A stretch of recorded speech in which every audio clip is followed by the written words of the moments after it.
గుంటూరు జిల్లాలో వైసీపీకి భారీ షాక్ తగిలింది. గుంటూరు జిల్లాలో పట్టున్న నేత పొన్నూరు మాజీ ఎమ్మెల్యే కిలారి రోసయ్య వైసీపీకి రాజీనామా చేశారు. ఓవైపు మాజీ సీఎం జగన్ తమ ఎమ్మెల్యేలు, ఎంపీలు, ఎమ్మెల్సీలతో కలిసి ఢిల్లీలో ధర్నా చేస్తూ ఉంటే, మరోవైపు కిలారి రోసయ్య గుంటూరులో ఆత్మీయ సమావేశాన్ని నిర్వహించారు. ఈ సందర్భంగా రోసయ్య మాట్లాడుతూ, వైసీపీలో పార్టీకి నష్టం చేసిన వాళ్లకే పదవులు కట్టబెడుతున్నారని, క్షేత్రస్థాయిలో పార్టీని జగన్ పట్టించుకోలేదని అన్నారు.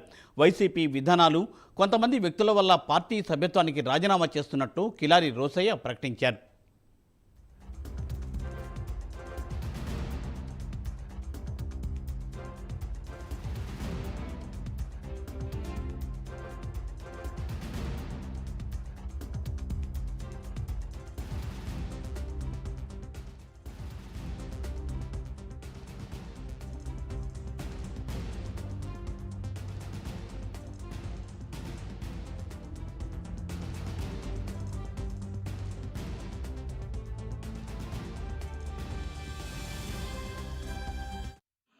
ఎలక్షన్స్ అయిపోయిన తర్వాత కూడా ఇంకా పార్టీలోని పెద్దలు వాళ్ళ ఇష్టాలతోనే నడుస్తూ ఉన్నారు.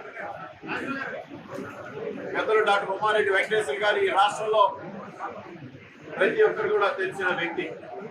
ఆయన యొక్క సుదీర్ఘ ప్రయాణం, ఆయన యొక్క అనుభవం ఈ పార్టీ కూడా ఎప్పుడు కూడా ఉపయోగించుకోవాలి.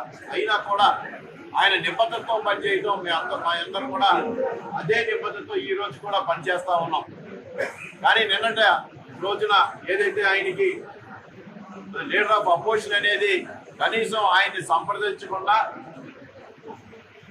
ఈ యొక్క పార్టీలో చాలా మందిని మోసం చేసిన వ్యక్తి, చాలా మంది ఓటమికి కారైన వ్యక్తికి ప్రమోషన్ మీద ప్రమోషన్లు ఇచ్చుకుంటూ రావడం వల్ల మాకందరికి కూడా ఈ పార్టీలో కొనసాగడానికి మేము ఇక మా మనస్కరించట్లేదు. కాబట్టి నేను పార్టీ యొక్క సభ్యత్వానికి రాజీనామా తెలియజేస్తానని చెప్పి ఈ సందర్భంగా తెలియజేస్తాను.